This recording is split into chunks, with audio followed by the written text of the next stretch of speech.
All right, next question from me, but it kind of highlights one of the most frequently asked questions we get is which Bible should I read and where do I start reading? And so the other, we have different answers, I know, but what are your opinions on, depending on, age, stage of life, life experience, native language, mindset, whether you're depressed, anxious, proud, excited, broken, prior religious affiliation, baggage, past offended or recent or upcoming major life events, how do these things change the answer when it comes to, well, which version of all the Bibles that are out there should I read and where do I start?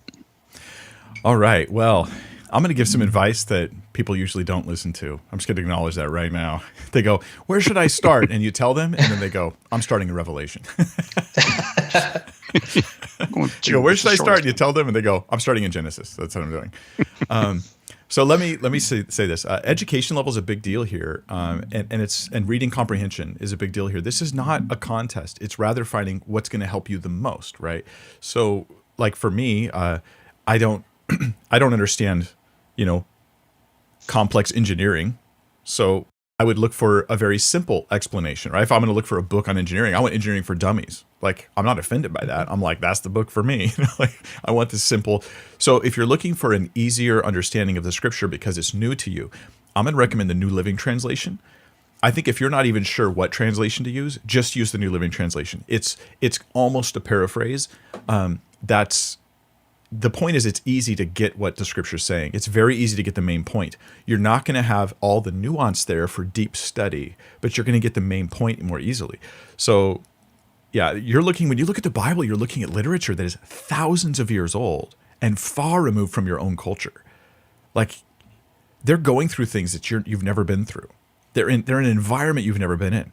And so you want to have as much help as you can. So I'm going to say for most people, hey, why not start with the New Living Translation if it's you're looking at your first time reading the Bible. If you're interested in something more challenging, you're like, no, Mike, I'm really up for the challenge. Then I'd recommend, say, maybe the ESV or the NASB. The ESV is more of like a more high. It actually aimed at a higher grade level. They actually aim translations at different grade levels of education. So ESV's higher grade level, but it's also more capable of being like nitpicked, where you examine the way it's worded here and there, because they're not just getting the main point; they're trying to get all the nuances in there as well. So NASB is maybe even a little more literal than the ESV, and some people even think it's wooden. But as far as where to start, I say start in the Gospels. Okay, I know everybody's like, I'm going to start in Genesis. I'm going to start in Revelation. In fact, if you're going to start Revelation, I'm just laughing at you because you're not going to understand anything. Revelation has more allusions to the rest of the Bible, to the Old Testament, than anybody else. So, you don't understand Revelation without a real sweeping knowledge of the Old Testament. So that's like the last thing you should read. But the early church, when they preached Jesus, they didn't go out. I mean, Paul didn't go out and say, Adam and Eve in the Garden of Eden, right? He went out when he went to Gentiles, and to people who didn't have the Jewish background. He started with Jesus. I think you should start with Jesus too. Start with the gospel. That's where the preaching of the early church began. They have 4 accounts of the life of Christ. Maybe there's an emphasis there that we should have. And so, yeah, start with the Gospels. I recommend perhaps Luke or John. Those might be a good Gospels to start with if you're not sure. Now, what about specific life situations? Okay, let's say you're depressed, 1 Peter. Let's say you're anxious, Philippians. Let's say you're proud, 1 John. If you're excited about newfound faith, these are some of the things you mentioned, Book of Acts. If you're broken, I think the Gospel of John. If you have baggage because of past offense, I have 2 recommendations. The Book of Psalms, just kind of start plodding through the Book of Psalms. There's so much of that in there for you.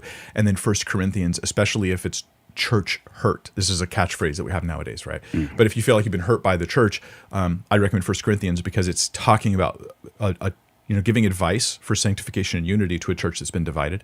If you're feeling condemned, this is one I'll add in there, go to Ephesians chapters 1-3 and study that because, yeah, that's a big deal. If you've experienced, say, a cult in the past, I recommend 2 things. One, go to Jesus in the Gospels.